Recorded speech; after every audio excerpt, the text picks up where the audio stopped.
Entonces, bueno, empezamos con la reunión.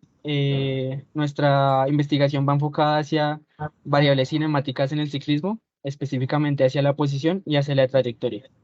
Entonces nos encontramos con el señor Johnny Riverri para solicitarte que nos des una pequeña introducción de tu experiencia laboral, de con quiénes has trabajado y pues demás detalles que quieras aportar. Vale, pues muy bien, muchas gracias por la invitación y bueno, pues comienzo por presentarme. Soy Johnny Riverri, tengo una formación basada en ciencias de la actividad física y del deporte, que es la licenciatura más común que se estudia en España. Y luego tengo una especialización de 2 años posteriormente en alto rendimiento deportivo a través del máster eh, postuniversitario.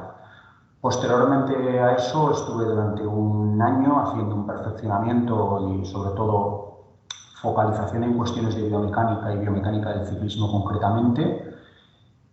Y de ahí prácticamente salté al mundo de la investigación y sobre todo la investigación aplicada con deportistas de alto rendimiento a través del Centro de Perfeccionamiento Técnico de Fadura que atiende a todos los deportistas vascos de alto nivel, pero lógicamente pues tendría mucha vinculación personal y profesional con el ciclismo y comencé a trabajar prácticamente recién terminé los estudios con deportistas de muy alto nivel. Entre otras cosas porque tampoco había mucho servicio biomecánico en aquella época. Estamos hablando del año 2000, 2002. Son prácticamente 20 y algún años ya de trayectoria desde que comencé, ¿no? Y ahí empezó la parte, vamos a decir, más científica y más aproximativa a las cuestiones relativas al alto rendimiento de campo, pero no planteado desde un punto de vista de servicio privado. Y sin embargo, a los 4 o 5 años, pues la demanda del ciclismo profesional en este campo fue aumentando muchísimo y pues bueno, pues recibí varias ofertas para trabajar en tanto la selección nacional de ciclismo española como en el equipo Movistar Team. De ahí progresé a la Trek Academy, que estuve otros 2 años y ya actualmente en el sitio en el que estoy llevo 9 años, trabajo en áreas de biomecánica y partes de control de rendimiento físico-técnico con el equipo Jumbo. Actualmente antes era Lotto Jumbo, ahora es Jumbo. Y el año que viene no sabemos todavía cómo se va a llamar, pero bueno, la sociedad de alguna manera que lo dirige va a ser la misma y bueno, en principio sigo colaborando con ellos independientemente del nombre comercial. Y bueno, durante todos estos años pues he intentado llevar de alguna manera la formación científica lo suficientemente actualizada y poder pues, practicar con deportistas, y en ese sentido he sido muy afortunado de alto rendimiento, pues que me han permitido ver pues si aquello que de alguna manera creía, pensaba o hipotetizaba, pues era más verdad o era más mentira, ¿no? Y bueno, pues actualmente sí que considero que tengo una trayectoria cuando menos extensa, ¿no? Por supuesto, hay muchos compañeros que trabajan en unas áreas, vamos a decir, más ligadas a lo que es la investigación básica en el ámbito más universitario y yo pues me dedico mucho más a la aplicación de ese conocimiento en la situación real y en algunos casos incluso en la situación real pues nos debemos actuar sin una base científica demasiado sólida porque el reto está ahí y no hay base científica y no puedes hacer un estudio de investigación para cada problema que se te plantea, con lo cual muchas veces pues tienes que tirar empirismo, intuición o llamémoslo como queramos, ¿no? No es la situación ideal, pero es la situación real del alto rendimiento. Entonces, a partir de aquí surgen preguntas que serán respondidas más adelante, ¿no? Por la ciencia. Pero en alto rendimiento deportivo no todo se puede hacer bajo la base de la existencia de una evidencia porque muchas preguntas no van a tener respuesta conocida hasta la fecha. Muchas gracias por esa introducción. Y pues entonces vamos a dar continuidad con las preguntas. Va a iniciar mi compañero. Hola John, muy buenas tardes allá en Bilbao. Primero que todo, pues agradecerte porque pues aceptaste esta invitación a esta charla, pues, donde vamos a compartir algunas preguntas acerca de la biomecánica. El primer cuestionamiento que tengo nace con base en un artículo que nos habla que la disminución del ángulo del tronco genera una reducción en la eficiencia de pedaleo. Esto en ciclistas de ruta y también los que entrenan en posición de contrarreloj. Pero se evidenció que los que entrenan en posición de contrarreloj disminuyen en menor medida esta eficiencia mecánica. Entonces la pregunta sería, ¿qué incidencia tiene la reducción del ángulo de tronco en la cadena cinemática, pues para que se afecte negativamente la eficiencia del pedaleo y qué adaptaciones generan pues los ciclistas de contrarreloj para lograr mitigar la reducción de esta eficiencia de pedaleo? Vale, bueno, vamos a hablar primero del plano teórico, ¿no? Yo creo que hay bastante consenso, porque siempre que haga las respuestas hablaré de cuánto hay de consenso científico, por así decirlo, y cuánto hay de empirismo dentro de la respuesta, ¿no? Porque seguramente no todas las respuestas se podrán responder con el mismo grado de evidencia. Entonces, por aclarar esta cuestión introductoria, la reducción de la eficiencia mecánica en el pedaleo por efecto de la inclinación del tronco es sencilla. En tanto en cuanto, cuando la flexión de la cadera, concretamente del fémur sobre la cadera, se cierra más, habrá más resistencia desde el punto de vista de paso, por así decirlo, del pedal en la parte superior, en lo que se habla del cuarto, desde los 270 grados hasta los 360, que es el momento en el que el ángulo de la cadera, insisto, el fémur respecto a lo que es la pelvis, está en una situación más cerrada. Entonces, ahí hay un compromiso de espacio. El muslo en su parte más muscular pega con la parte del abdomen, la articulación presenta un grado de resistencia mayor al que puede presentar en ángulos más abiertos, etc. Lo que se ve en las mediciones dinámicas de fuerza y a través de la medición directa del torque es que ahí se producen fuerzas negativas en el pedaleo y es concretamente siempre situado, depende de los individuos, pero siempre entre los 270 y los 360 grados. Entonces, en líneas generales, dijéramos que a mayor inclinación de tronco, más resistencia hay en esa fase del pedaleo y, por lo tanto, al haber más resistencia en esa fase del pedaleo, hay una reducción de la eficiencia mecánica dentro del pedaleo. O sea, las 3/4 partes positivas, el total de la fuerza positiva se vería afectada por el resto que genera este último cuarto. Hablando en parámetros general. Eso por una parte. ¿Qué sucede? Que las adaptaciones de los sujetos individuales a la contrarreloj o a la ruta no son obtenidas de una manera aleatoria. No se reparte a los corredores, sino los que tienen capacidades de alguna manera de pasar con ese segmento con más facilidad por ahí, tienen más capacidades de inclinar el tronco hacia adelante y por lo tanto van a generar menos resistencia. Entonces hay sujetos que pedalean mejor respecto a otros con una misma inclinación de tronco. Entonces, la selección que se hace en ese artículo no es una selección totalmente aleatoria, en la cual sí se habría encontrado que a más inclinación, más resistencia, sino que se han definido dos grupos que estaban sesgados, por así decirlo, en los cuales había gente que tenía más resistencia y menos resistencia, pero porque ya atesoraban esa capacidad, por así decirlo, no porque en un momento dado el hecho de entrenar en contrarreloj fuera mejor. Está claro que cuanta más resistencia tengas que vencer y más practiques, mejor va a resultar esa característica, porque de alguna manera es aumentar el régimen de resistencia y el régimen de carga ante ese frenado que se está generando, ¿no? Pero aparte de eso, la regla general se cumpliría para la mayoría de la gente. Entonces, ¿es bueno entrenar con el tronco inclinado para mejorar la eficiencia del pedaleo? Podría serlo. ¿Qué grado de mejora tiene? Eso es más incierto, porque depende de las capacidades que tengas tú desde el punto de vista de flexibilidad y de dinámica del pedaleo, podría ser que alcances tu tope y no puedas adaptarte. Por lo tanto, no podríamos tampoco decir que el hecho de entrenar en bicicleta con contrarreloj va a mejorar tu eficiencia mecánica, porque en algunos casos sucederá que sí, porque tus características lo permiten, y en otros sucederá que no, porque tus características no lo permiten. De hecho, hoy se está optando, y la tendencia viene muy marcada en los últimos años, a que la inclinación del tronco en contrarreloj sea menor de lo que era hasta ahora históricamente. Antes los manillares en contrarreloj se bajan mucho más de lo que se bajan actualmente, ¿no? Y se opta por otro tipo de mejora aerodinámica. Eso es un claro efecto de que no todo el mundo se beneficia de bajar el manillar y ya de alguna manera existen los medios para poder llegar a esa determinación. Entonces, bueno, explica un poco lo que es la casuística general y algunos casos particulares en un sentido u otro. Vale, entonces de este modo se podría decir que el ángulo de inclinación del tronco depende de las capacidades de cada deportista, cómo se desenvuelva con ese ángulo, ¿sí?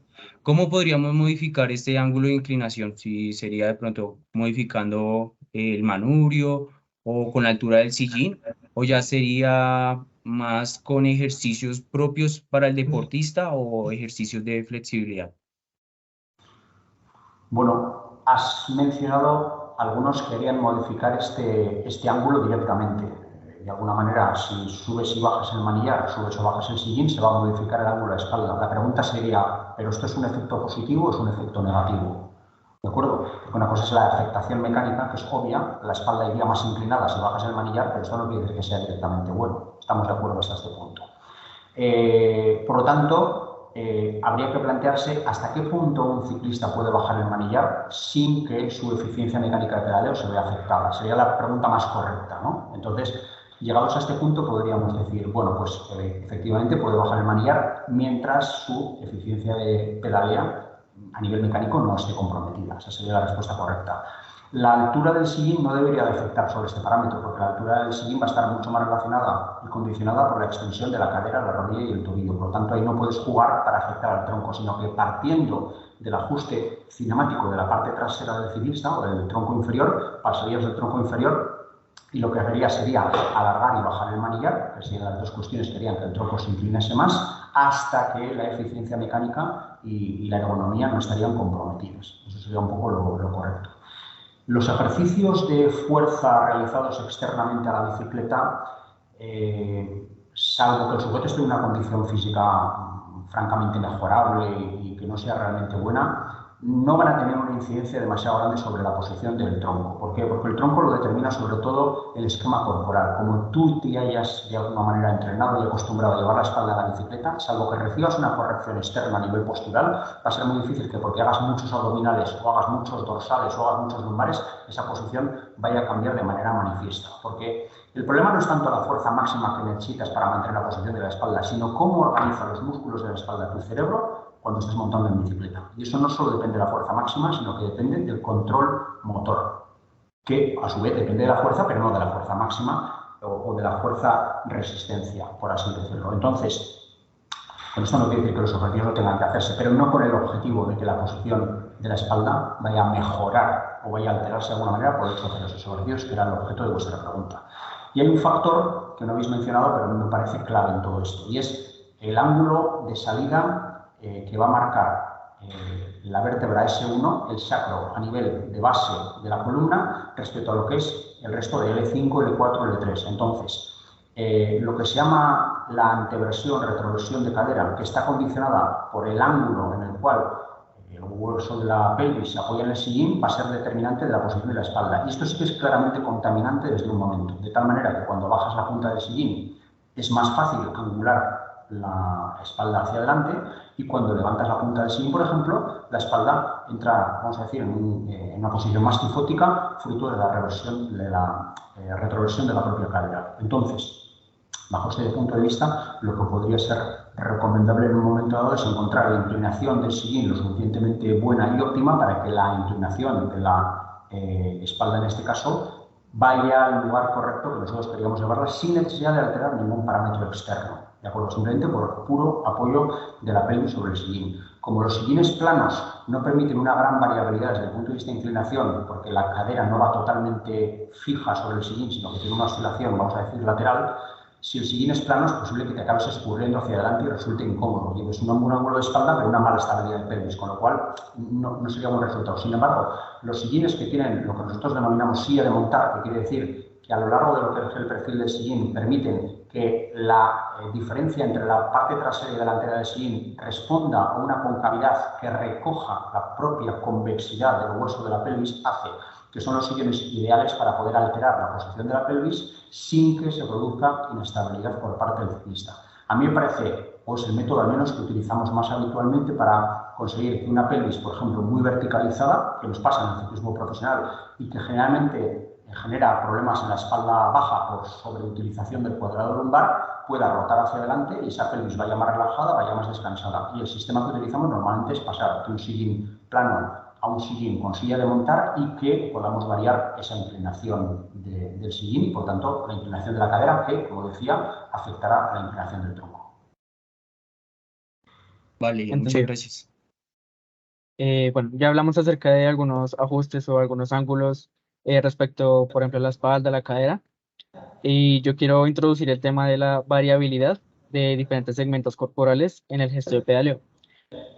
Encontramos un estudio que es de este año en el que se habla de un valor o un exponente que se llama exponente Lyapunov o exponente LIE, el cual se refiere al nivel de variabilidad de un segmento corporal.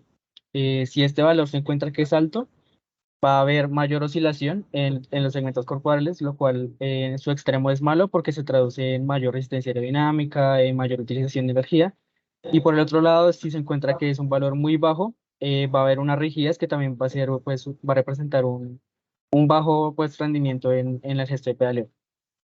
Quisiéramos saber si ustedes estudian esta variabilidad de los segmentos corporales en el plano frontal, y si es así, ¿cómo lo hacen y qué decisiones toman respecto al resultado de esta variabilidad? Sí que lo medimos a través de una variable indirecta que se llama el suavizado o el smoothness, de alguna manera, que responde a un cálculo logarítmico. Pero por explicarlo más sencillamente, normalmente toleramos en torno a entre un 1 y un 3% de variabilidad respecto a lo que puede ser la media, ¿no? Con un pequeño coeficiente de variación que aplicamos para entender que se mueve, pero que no se mueve demasiado, o que si se mueve demasiado, pues incluye un pequeño problema, un riesgo, ¿no? Como habéis citado, o pérdida de energía, no tendría por qué derivar directamente en una lesión. Sí que lo hacemos y es importante el controlarlo porque puede ser un factor de riesgo de aparición de lesiones. Los márgenes que utilizamos más o menos son esos y siempre lo medimos a través de sensores inerciales. Cuando queremos ver la variabilidad, sobre todo de una articulación o de dos segmentos que confluyen en una articulación, lo analizamos a través de sensores de movimiento inercial triaxiales que colocamos en ese punto y de alguna manera nos dan los parámetros que os he descrito previamente. Más o menos diría que esta es un poco la fórmula de funcionar. Y estoy de acuerdo, y me parece importante lo que has dicho, que en muchos casos también hay muchos técnicos que intentan buscar una especie de rigidez en el movimiento sin esta presencia de esta variabilidad. Sin embargo, se trata de un error porque en la mayoría de los casos, con lo que de alguna manera los metaanálisis más importantes que tenemos ahora mismo en cinemática, que son los de Turpin y los de Ricardo Bini, hablan de que la variabilidad existe y que nadie ha conseguido relacionar esa variabilidad ni siquiera en magnitud con una pérdida de rendimiento. Obviamente, si esa variabilidad es muy grande, sí, pero en pequeñas cantidades esa variabilidad entra dentro de la diferencia que podemos tener cualquier ser humano a la hora de afrontar un reto motor diferente, sin que una podamos afirmar con contundencia que sea mejor que la otra, insisto, dentro de márgenes estrechos. Entendido. Y pues, siguiendo por este camino de variabilidad, en otros artículos que se realizaban ya bajo fatiga, se encontraba pues un común entre los ciclistas, que era que con fatiga hay más variabilidad en el movimiento de la cabeza respecto a flexiones laterales y rotaciones, mayores flexiones de tronco, anteversión o retroversión de pelvis, también un cambio en la trayectoria que describen las rodillas. Y las mencionan, pero digamos que tenemos dudas acerca de bajo qué funcionamiento o bajo qué cadena cinemática se dan estas compensaciones. Digamos, si hay un punto común en donde los ciclistas pues representen mayor fatiga o mayor debilidad, por el cual se transmita el resto de compensaciones a los demás segmentos corporales o las demás articulaciones, si han encontrado algo por el estilo. Sí, es una pregunta muy interesante sobre la cual hay algo de ciencia y otro poco quizá de empirismo y de experiencia.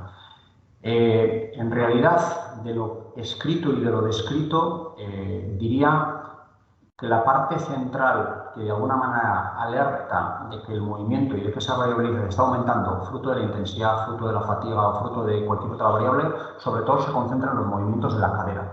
La cadera es muy importante en el ciclismo porque es un punto de apoyo donde, salvo en situaciones muy puntuales, es el punto de apoyo que más kilogramos recibe por parte del ciclista.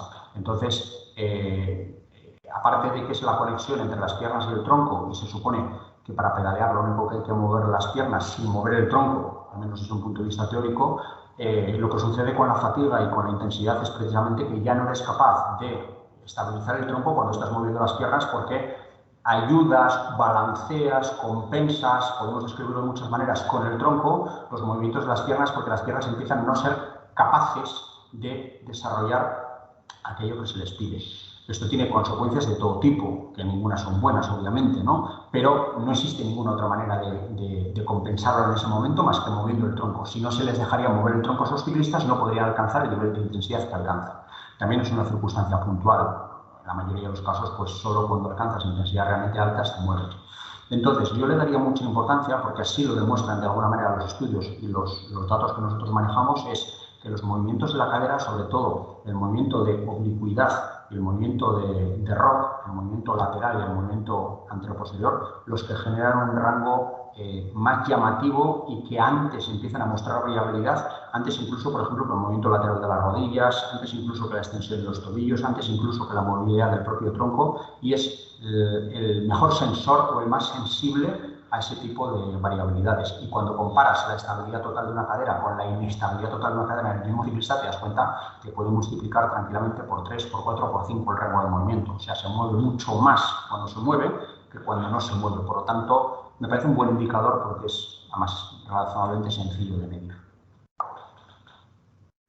Entendido. Y pues otro indicador que no es tan importante como mencionas como la cadera, pero que también se puede evidenciar, es la apertura o el grado de inclinación o sí, de apertura de la trayectoria que describe la rodilla. Digamos que en estudios cinemáticos hay una variable que es la trayectoria que describe la rodilla, que forma como más o menos una figura de elipse, una figura de óvalo, y que estas dos, las dos rodillas de las dos piernas producen o se encuentran en diferentes grados de inclinación en una respecto a la otra. Por ejemplo, si se encuentra que está más vertical, se podría, creo que concluir que esa pierna está produciendo mayor cantidad de fuerza que la pierna que está con más apertura. En ciclistas profesionales también se evidencian este tipo de diferencias entre los dos segmentos corporales y digamos que hasta qué punto esta apertura de la trayectoria de rodilla representa pues una influencia negativa en el rendimiento. Bueno, son muchas preguntas comprendidas dentro de una, ¿no? Intentaré responder a todas por parte. En general, los ciclistas de alto rendimiento tienen un movimiento lateral de rodilla en la flexoextensión de menos rango de movimiento que los ciclistas que no son de alto rendimiento. Pero esto es una medida muy general, porque hay ciclistas de bajo rendimiento que son muy estables a nivel de rodilla y ciclistas de alto rendimiento que tienen una variabilidad alta. Entonces, no podríamos establecer un criterio estricto a la hora de decir, en general sí, pero hay excepciones tanto en un sentido como en el otro.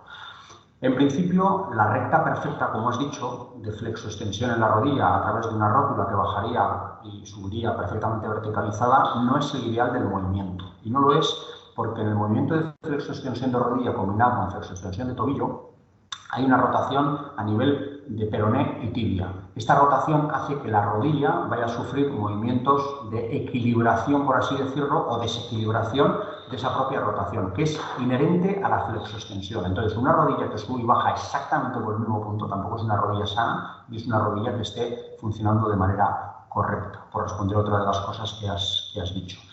Y continuando con ello, es muy habitual, o quizá el paradigma para decir, del tracking de esta rodilla, que no está perfectamente bien descrito, es una rotación interna cuando se produce la extensión y una flexión externa cuando se produce o una rotación externa cuando se produce la máxima flexión. Entonces la rodilla está arriba, está hacia afuera, y cuando pedalea está hacia adentro. No quiere decir que todos los casos vayan a ser iguales, hay casos que son incluso opuestos al que yo he dicho, pero en general esto es un paradigma relativamente común, porque responde a dos cuestiones que se presentan desde el punto de vista de frecuencia más habitualmente, que es inestabilidad para el control de la pronación del pie y por tanto produce una rotación interna, y luego por otra parte flexión resistida en la parte de la cadera cuando el pedal está en el punto más arriba y la cadera está más flexionada, y haciendo una rotación externa disminuyes en cierta medida esa resistencia. Eso es el paradigma del fallo más común habitualmente. Insisto, se puede ver otro tipo, pero vamos a decir que sería el caso de error de traqueo de rodilla más habitual que se encuentra en los estudios de biomecánica.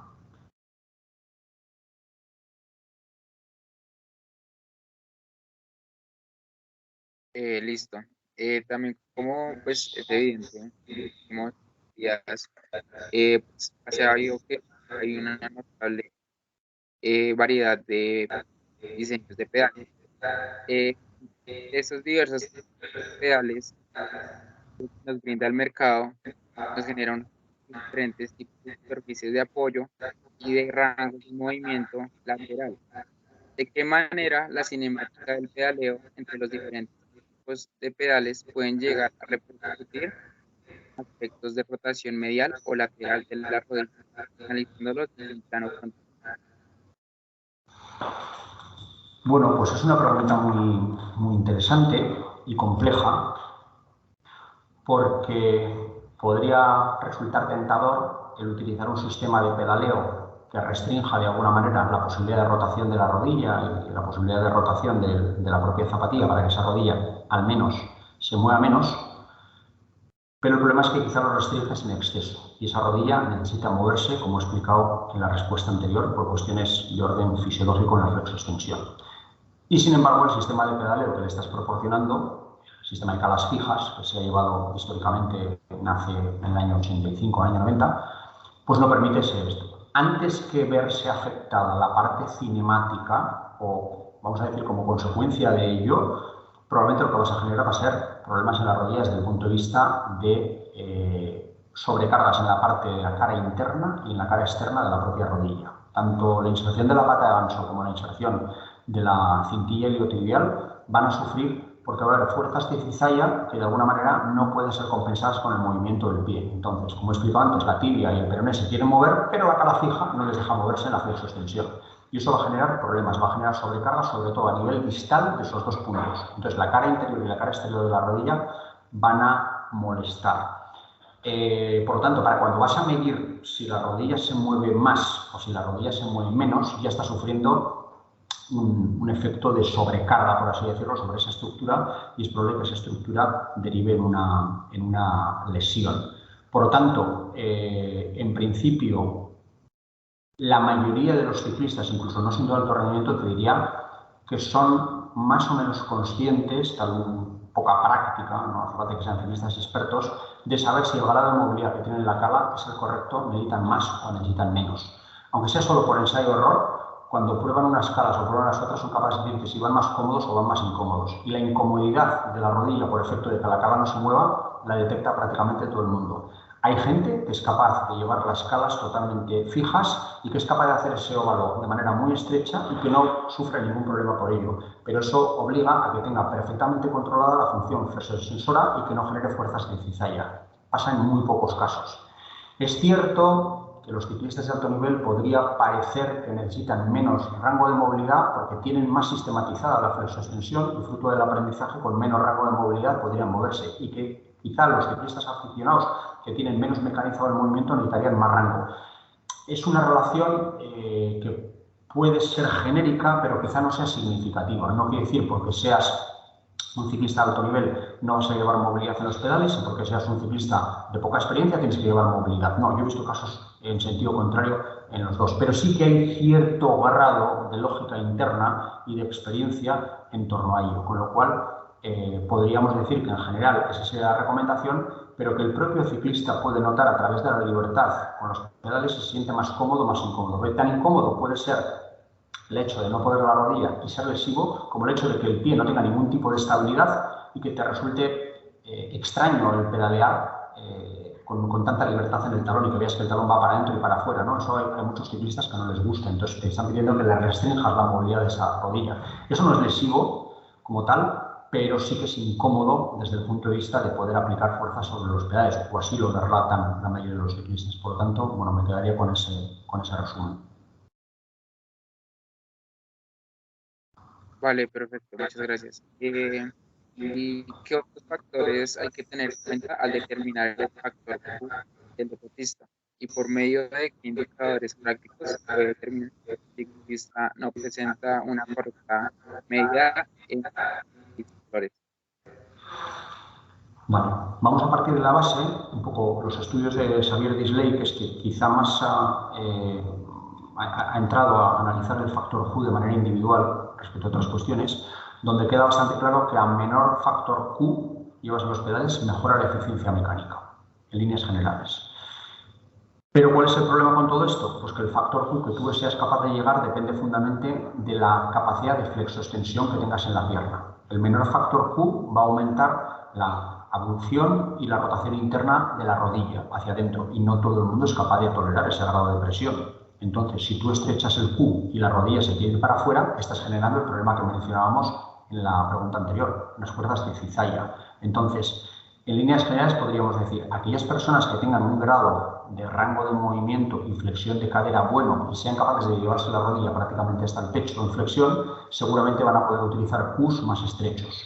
Y la gente que tenga restricción en la cadera a la hora de la flexión se beneficiará de Qs más anchos, como regla general. Normalmente se establece que el valor medio, que está entre los 26-27 centímetros de distancia de factor Q, coincide con la distancia que existe en la cadera a nivel de las crestas ilíacas anterosuperiores. Y por eso, de alguna manera, se establece ese rango de referencia. Pero luego está, de alguna manera, la matriz que os he descrito. Mayor capacidad de rotación interna o menor capacidad de rotación interna. Y en función de eso, ampliar o no ampliar. Dicho de otra manera, mejor condición físico-técnica puede llevar menos Q. Peor condición físico-técnica debería llevar un Q más ancho. Vale, pues ahí me responde un poquito la pregunta de qué tipo de pedales pues deberían utilizar los ciclistas y cómo se determina este ajuste ideal.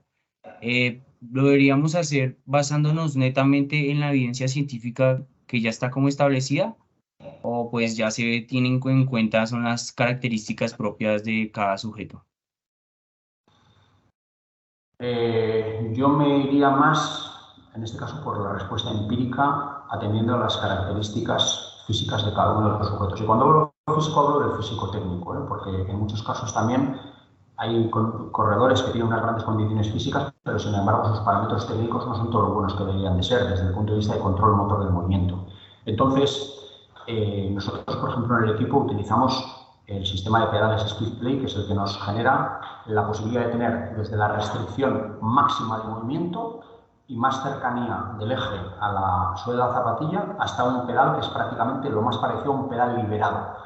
De tal manera que con una misma cala y sin tener que cambiarla podemos restringir ese movimiento o dejarlo totalmente amplio. Y bueno, la mayoría de los ciclistas llevan unos grados, digamos, aparentemente normales, pero otros muchos necesitan de más libertad o de menos libertad, porque así lo deciden ellos directamente. Yo, en el grado de evidencia existente a la hora de colocar las calas, y sobre todo si hablamos de ciclistas de rendimiento, la evidencia que hay está muy relacionada con ciclistas que tienen poco o muy bajo nivel. Y hacer extrapolaciones de esas conclusiones científicas a los ciclistas, no te voy a decir de alto nivel, sino simplemente de interés competitivo, te puede llevar a cometer errores graves, porque vas a de alguna manera contradecir la primera norma que hemos puesto, que son respetar las características individuales de cada ciclista. Con lo cual, a mí me gustaría que habría más evidencia que la que existe acerca de la colocación de los pedales hoy en día, pero sin embargo es un área que todavía tiene mucho por explorar. Una métrica de un pedal tiene 8 o 9 métricas diferentes que todas se deben de conjuntar y están interrelacionándose entre ellas, por así decirlo. Entonces, habría que crear 8 variables independientes, casi 8 estudios para evaluar cada una de ellas de manera independiente y saber cómo afectan en el pedaleo, cuando algunas veces están desarrolladas. Sería un estudio de una complejidad muy grande que habría que abordar probablemente en diferentes fases y, bueno, sería complicado. Pero la base empírica que tenemos a día de hoy nos hace predecir bastante bien qué es lo que puede suceder y podríamos generar una especie de guía de recomendaciones general que vas a poder ajustar esas escalas basándote en la experiencia que hemos acumulado a lo largo de los años sin necesidad de tener una base férrea como para poder garantizar que el ciclista va a obtener buen nivel de rendimiento desde el punto de vista de mecánica de pedaleo y que por la parte no va a ser lesivo, con lo cual nos vendría bien la ciencia, pero de momento vivimos razonablemente bien sin ella. A mí me surge una pregunta. No estaba, digamos, planeada dentro de la lista que te habíamos enviado, pero respecto a lo que mencionas de tener en cuenta las características, quisiera saber generalmente cómo funcionan mujeres, pues al saber que ellas tienen mayor amplitud de cadera y que pueden presentar, digamos, un valgo, un mayor valgo de rodilla que los hombres y pues es una característica natural. ¿Cómo se ajusta esto pues en las mujeres? Bien, de lo que vamos averiguando, yo no soy un gran experto en biomecánica de mujeres porque no trabajo profesionalmente, salvo en situaciones muy puntuales, pero no tengo un grupo de alto rendimiento en mujeres. Pero en los compañeros que conozco que sí que trabajan en equipos profesionales femeninos, dicen una cosa que contradice un poco el mainstream que hay, sobre todo con el mundo de sillines para mujeres, pedales para mujeres, bicicletas para mujeres y cosas por el estilo. En realidad, eso no está perfectamente bien contado. las ciclistas que tienen una condición física excepcional, equiparable al nivel de los varones, pueden utilizar, y utilizan de hecho materiales que son utilizados o previstos al menos como para ser utilizados únicamente exclusivamente por varones. Entonces, ¿qué sentido tiene que creemos materiales para las mujeres? Pues porque lo que resulta, y lo que quizá sea un poco más difícil de contar, es que muchas de las mujeres que practican ciclismo no tienen un nivel físico equiparable al de los varones de su edad, condición, experiencia, y eso es lo que hace que realmente se genere un material para mujeres. El hecho de que sistemáticamente el valor de rendimiento que atesoran es menor que el que pueden atesorar los varones de su misma edad. No porque las características morfológicas lo cambien. O sea, ¿el sillín de la mujer tiene que ser más ancho porque la cadera es más ancha? No, eso está totalmente descartado, porque las caderas, cuando se rotan hacia adelante, llegan a la sínfisis del pubis, y en la sínfisis del pubis un varón y una hembra prácticamente no tienen absolutamente ninguna diferencia. Entonces, ¿cuál es la diferencia? ¿La anchura de la parte trasera de los isquiones o la capacidad de rotación hacia adelante? Sin ninguna duda la B, la capacidad de rotación hacia adelante. Las ciclistas de alto nivel rotan hacia adelante, las ciclistas de menos nivel notan incomodidad en la presión en la parte delantera de la pelvis y de alguna manera hacen una retroversión de cadera que les lleva a utilizar un sillín más ancho, pero no por el hecho de la anchura de la pelvis, sino porque no son capaces de rotar hacia adelante. Es un ejemplo muy gráfico acerca de lo que sucede con otras muchas cuestiones, ¿no? Como la que habéis planteado en el tema de los pedales y en el tema del valgo, pues sucede exactamente lo mismo. Es cierto que la inestabilidad del primer radio a nivel podal de las mujeres es sistemáticamente más alto que el de los hombres. O sea, la movilidad de ese primer radio es mayor. Por lo tanto, aparte de la anchura, está el hecho de que rotan hacia adentro las rodillas porque la inestabilidad o la pronación de ese pie o el control de ese varo, la hiposupinación, que se le llama en términos más modernos, es más acentuada en ellas. Pero si eso se compensa o se controla a través del control varo, o se hace una buena estabilización a través de plantillas, o se ajusta el Q tal y como debe ser, que son los 3 factores que más habitualmente movilizamos para equilibrar eso, no tendría por qué darse esa diferencia. Es el mismo caso que he expuesto del sillín. Entendido, muchas gracias. Bueno, antes de continuar con las preguntas rápidas, nosotros queremos contarte qué vamos a realizar con esta información que estamos recopilando. Tanto los artículos científicos como con lo que usted nos está contando, vamos a realizar un póster científico comparando los valores profesionales o los valores, digamos, ideales, entre comillas, con los valores de una medición que vamos a realizar a un deportista. Entonces, vamos a comentar el procedimiento que habíamos planteado y quisiéramos saber su opinión respecto a si está bien planteado, si usted lo haría de otra forma o qué cambiaría dentro de que tenemos pensado. Entonces, lo voy a explicar.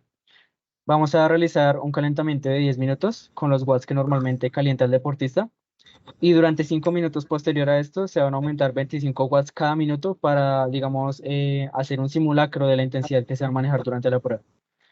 Luego de esto se realiza un descanso y ahí sí va a iniciar la prueba, que va a ser una prueba de FTP, debido a que queremos analizar bajo fatiga, de 20 minutos y se van a hacer 4 tomas. La primera va a ser iniciado el calentamiento, la segunda va a ser iniciada la prueba, la tercera va a ser a 10 minutos ya de la prueba y la última va a ser 15 segundos antes de que finalice la prueba.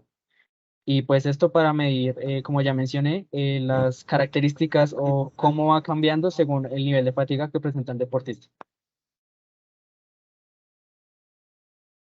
Bueno, pues si se puede de alguna manera realizar alguna objeción, y si el objetivo es ver realmente hasta qué punto se puede llegar a distorsionar un modelo de pedaleo natural a una intensidad submáxima que sea, vamos a decir, extrapolable lo que sería un valor medio de una salida normal de cualquier ciclista cuando sale a pedalear, quizá el problema que le veo es que la intensidad de FTP no es lo suficientemente alta como para mostrar errores de pedaleo lo suficientemente significativos.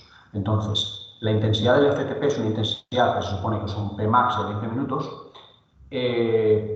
pero que en realidad se puede desarrollar con unas características cinemáticas relativamente cercanas a lo que tú haces normalmente. Yo no digo que el esfuerzo no sea lo suficientemente grande, pero porque son 20 minutos, no porque el ejercicio del pedaleo tenga que verse gravemente alterado, porque las necesidades de fuerza son muy bajas.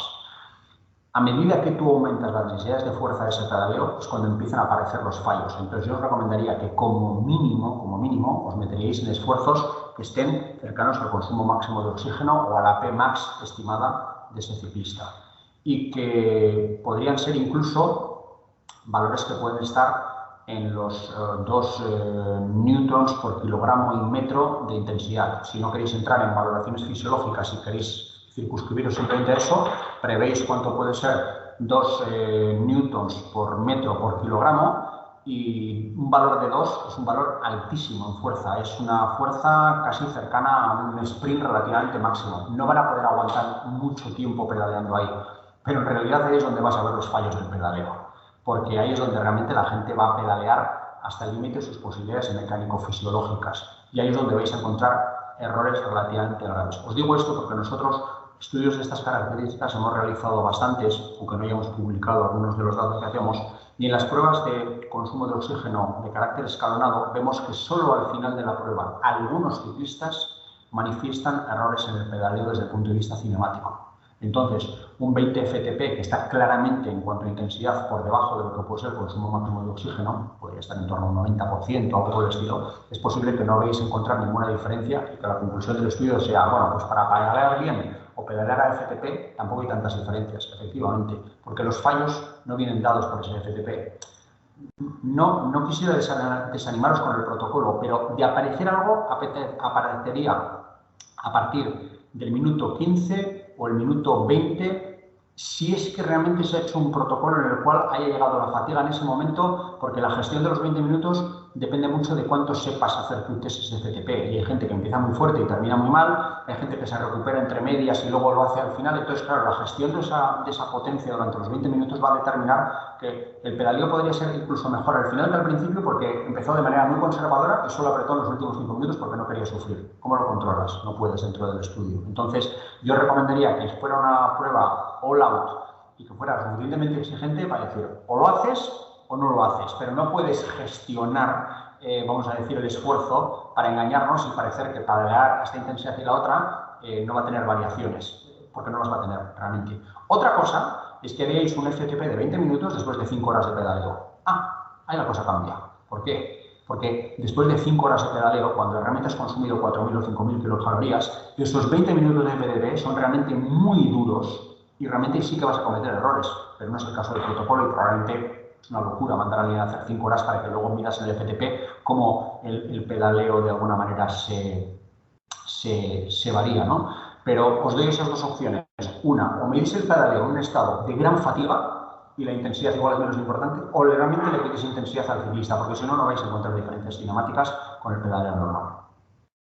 Muchas gracias. Digamos que apreciamos mucho esa corrección porque pues es un protocolo que todavía no realizamos, sino que lo vamos a realizar en cuestión de estos días.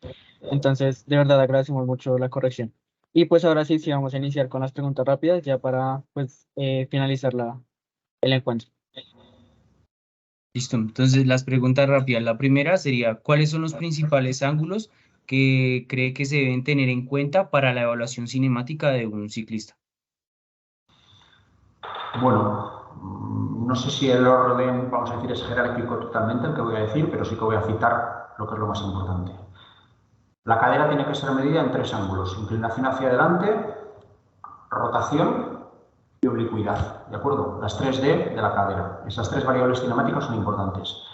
Flexoextensión de la cadera, flexoextensión de la rodilla, flexoextensión del tobillo, lo que es la cadena cinemática clásica de movimiento y que las 3, de alguna manera, articulaciones tienen que enseñar. Idos al plano frontal, vemos la variación de rotación interna y rotación externa de flexoextensión de la rodilla, teniendo como parámetros fijos la punta del pie y la cresta ilíaca anterior superior. Nos vamos del tren inferior al superior y miraría sobre todo el ángulo de extensión cadera, hombro, brazo, fundamentalmente.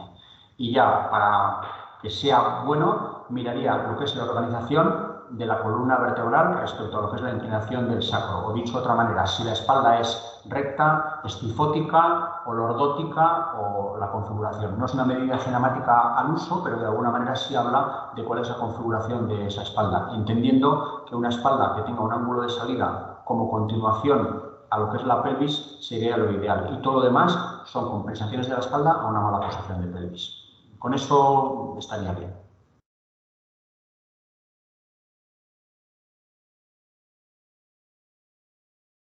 Ok, y, y pues hablando de cuál es el rango de inclinación ideal del tronco de un ciclista de ruta, hablando de valores, en los cuales nosotros podamos tener una Vale, comparación entre realizar nuestro póster. vale. La inclinación del tronco valorada, vamos a decir, la inclinación del tronco, tomándolo como punto de referencia la cadera respecto al hombro y la horizontal, para que tengamos claro de qué ángulo estamos hablando, sería entre 45 y 60 grados. Hay que tener en cuenta que el tronco del ciclista de ruta varía porque el ciclista adopta diferentes posiciones de la espalda en función de qué es lo que vaya a hacer. Entonces, un tronco a 60 grados para un ciclista de ruta de alto nivel va relajado, y cuando se inclina a 45, por debajo de los 45 grados, es una posición agresiva incluso para él, que la utiliza solo cuando está en intensidades máximas y buscando un componente muy aerodinámico encima de la bicicleta. Entonces, en función de qué momento estemos evaluando la posición de la espalda, se movería un mínimo de 60 y un máximo de 45 de inclinación. Tronco, hablamos, ya he dicho las referencias. Inclinación del tronco respecto al horizontal, tomando como vértice el trocante mayor. Bien, entonces, y en cuanto al rango de movimiento del tobillo, pero en flexo-extensión, ¿cuál sería ese, como ese rango que podríamos manejar? Es una pregunta muy interesante porque aquí hay bastante controversia y de alguna manera pues puede ser que en otros sitios o algunas otras voces quizá autorizadas expliquen esto de otra manera. Yo, por lo que he leído desde el punto de vista de base científica y la experiencia que he tenido, el tobillo siempre tiene que encontrarse, o sobre todo la base del calcáneo tiene que encontrarse siempre por encima de la base metatarsal, de tal manera que respete un ángulo de unos 10-12 grados aproximadamente. De hecho, una zapatilla de ciclismo tiene una cosa que se llama quiebro. Para que la cala vaya totalmente plana, el talón tiene que ir levantado. Si el talón se cae, la cala ya no cae plana sobre el pedal. Entonces, es un hecho que es importante. Las zapatillas no están diseñadas así por casualidad, sino que están diseñadas para que el talón siempre esté por encima del pedal. Sin embargo, habrá gente, y podéis buscar en internet, no con carácter científico, no, sino simplemente para decir cómo es la mejor mecánica de pedaleo, y probablemente muchas de las recomendaciones que te vayan a encontrar no sean correctas ni tengan ningún soporte científico. Por eso he dicho que antes aquí hay cierta controversia, porque lo que se dice de alguna manera respecto a las evidencias existentes no son exactamente iguales, pero yo os planteo mi punto de vista. Por tanto, esa situación de calcáneo siempre elevado por la zona del metatarso tiene que mantenerse a lo largo, si hablamos de esta inclinación respecto a lo que es la horizontal del pie, a lo largo de todo el pedaleo. El ángulo de ese pie respecto a la tibia va a variar, no porque el pie respecto a la horizontal varíe, sino porque la tibia se va a mover fruto de la flexosión de rodillas. Entonces, por otra parte, los estudios que valoran la extensión del tobillo solo teniendo en cuenta el ángulo de la tibia respecto al pie, en realidad no se están contando toda la verdad, porque la tibia se está moviendo porque se tiene que mover respecto a la propia rodilla, con lo cual me gusta medir la inclinación de la, en este caso, plantar flexión con la horizontal, porque la horizontal siempre es la misma y sin embargo la tibia se va a mover. Por lo tanto, no soy capaz de entender perfectamente bien si ese ángulo de tobillo en la parte de arriba y abajo está bien medido cuando se mide a través de la extensión respecto a la propia tibia. Por eso lo hago siempre respecto a la horizontal. Entonces, el ideal, que ahora hemos hablado del plano general, es que cuando el pie se encuentra a 0 grados, el pie se encuentre plano, 0 grados, cuando estamos hablando del 0. Y a partir de ahí, como no podría ser de otra manera, desde los 0 hasta los 180, que vaya ganando en plantar flexión. No tiene ningún sentido que cuando estás propulsando verticalmente un pedal se haga un movimiento contrario de dorsiflexión. Insisto, lo encontraréis por ahí, encontraréis que hay que hacer una dorsiflexión entre los 0 y los 90 grados. No tiene ningún sentido que cuando la cadera y las rodillas se están extendiendo, el tobillo se esté flexionando. Eso es de primero de ciencias de la educación física y del deporte a través de una sistemática. Sin embargo, insisto, os lo encontraréis, incluso habrá gente que intentará justificarlo. No tiene absolutamente ningún sentido. Una extensión completa del tren inferior implica que tiene que haber mínimo, en alguno de los puntos, mínimo tiene que haber un movimiento isométrico, pero nunca puede haber un movimiento contrario al que está haciendo la articulación de lado, porque lo que pasa es que una se está extendiendo para que la otra se flexione. Eso es un error desde el punto de vista técnico. Insisto, lo veréis y lo veréis en ciclistas de muy alto nivel. Y es un error que está directamente relacionado con la falta de eficiencia y con la fatiga, la aparición de fatiga fundamentalmente. Por tanto, yo os doy la referencia. Cuando está a 0 grados, lo ideal sería que estuviera plano el pie y que a lo largo del pie hasta los 180 se vaya extendiendo hasta los 10-12 grados aproximadamente. Eso sería una extensión, una plantarflexión del tobillo. Recorrido de recuperación, exactamente el contrario. De esos 12 grados de plantarflexión a volver a cero. Eso sería el ideal. No os vais a encontrar muchos ciclistas que pedalen así. Es francamente complicado. Vale, perfecto. Y ahora hablando de la rodilla, tanto en su flexión como en la extensión, pues algunos ciclistas tienen un ángulo muy abierto en la extensión y puede generar pues lesiones tanto en la flexión. Sí, bueno, en la rodilla yo creo que es el ángulo desde el punto de vista cinemático en flexo-extensión más estudiado con mucha diferencia a cualquiera de los demás, ¿no? Y siempre se ha hablado de ese ángulo, vamos a decir, si hablamos del complementario de 30 grados y si hablamos de lo que es la extensión fémur-tibia, de máximo de 150 y de mínimo de 70, 75 aproximadamente, ¿no? Ahí se genera un más o menos 5 grados tanto en la flexión como en la extensión porque depende de mi capacidad para generar rango de movimiento con la cadera, el hecho de que tenga que irme a un rango más corto de flexión y más corto de extensión, pero que está directamente relacionado, bajo mi punto de vista, con la capacidad que tengo de realizar una extensión de rodilla en una flexión de cadera. Quiero decir, si yo, como un ciclista tumbado en una camilla y le provoco a 90 grados una extensión una flexión de cadera y levanto la pierna para hacer una extensión de rodilla, veo cuál es el rango motor máximo que está alcanzando en ese momento. Bueno, pues la brillantez o no brillantez que tenga a la hora de hacer eso va a determinar el hecho de que puede llegar, por ejemplo, a 150 máximo de extensión y 65 máximo de flexión, que sería un rango muy bueno, muy grande. Quien tenga un mejor rango tendrá una mayor riqueza y capacidad de poder aprovechar, por ejemplo, un largo mayor de palanca, que en contra de lo que se dice habitualmente, no está relacionado única exclusivamente con la altura del ciclista, sino con la capacidad de realizar flexo-extensión con gran amplitud de movimiento. Aquel ciclista que tenga un mal rango de movimiento, independientemente de que sea grande, y que no sea capaz de extender la rodilla en flexión de cadera, pues el problema que va a encontrarse es el contrario, que necesitará que utilizar una palanca más corta porque no tiene rango de movimiento y afectará a la eficiencia mecánica del superpedaleo, con lo cual más o menos os he dibujado un poco lo que puede ser. Los rangos de normalidad están descritos. Los rangos dentro de la normalidad exigen libertad de movimiento y buen rango de movimiento propio para poder ir al máximo, que sería lo ideal. Vale, John, muchísimas gracias por darnos la oportunidad de que asistieras a esta entrevista. Nos aportas conocimiento muy valioso pues para nuestro proyecto de investigación y pues muchísimas gracias. Muchísimas gracias. A vosotros, y si algún día necesitáis algo más o si necesitáis una opinión puntual, pues bueno, el email más o menos lo atiendo casi a diario.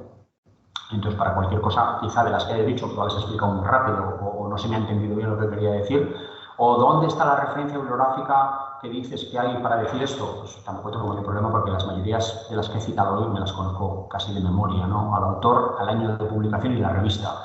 Entonces, si necesitáis algo más, no tengo yo mayor problema en contestaros. Y bueno, y cuando escribáis el proyecto de, bueno, aquí se llama, lo que se llama el trabajo de fin de máster, trabajo de fin de carrera, no sé cómo se llamará allí, pero me imagino que será más o menos lo mismo, pues si me lo enviáis, yo gustosamente lo leeré y os daré mi opinión acerca de lo que veo. Seguro que os va a salir muy bien. ¿Dónde estudiáis? ¿En Medellín o en Bogotá? Nosotros estudiamos en Bogotá. Sí, allí tengo un alumno mío, un conocido que se llama Manuel Bernal, que él es ingeniero y tiene una formación muy mecanicista acerca de esto, pero tiene mucha experiencia en biomecánica y si algún día necesitáis alguna cosa práctica que alguien os enseñe ahí acerca de movimientos, pues bueno, él no sé muy bien dónde vive, Bogotá es grande, pero vaya, seguramente que podríais quedar con él. Y si necesitáis incluso algún sujeto avanzado para hacer este tipo de cosas, conozco también al profesor Ricardo Montezuma, que también es un gran ciclista y no es un súper experto en biomecánica, pero sí sabe mucho de ciclismo y lleva muchos años hablando conmigo, que también vive ahí en Bogotá y si queréis que os eche un cable con cualquier cosa, él conoce mucho el ciclismo colombiano, muchísimo. De verdad lo apreciamos muchísimo, entonces, de nuevo, muchísimas gracias. Y eso sería todo. Que tenga un feliz resto de tarde. Vale, suerte y ánimo. Gracias. Muchas gracias.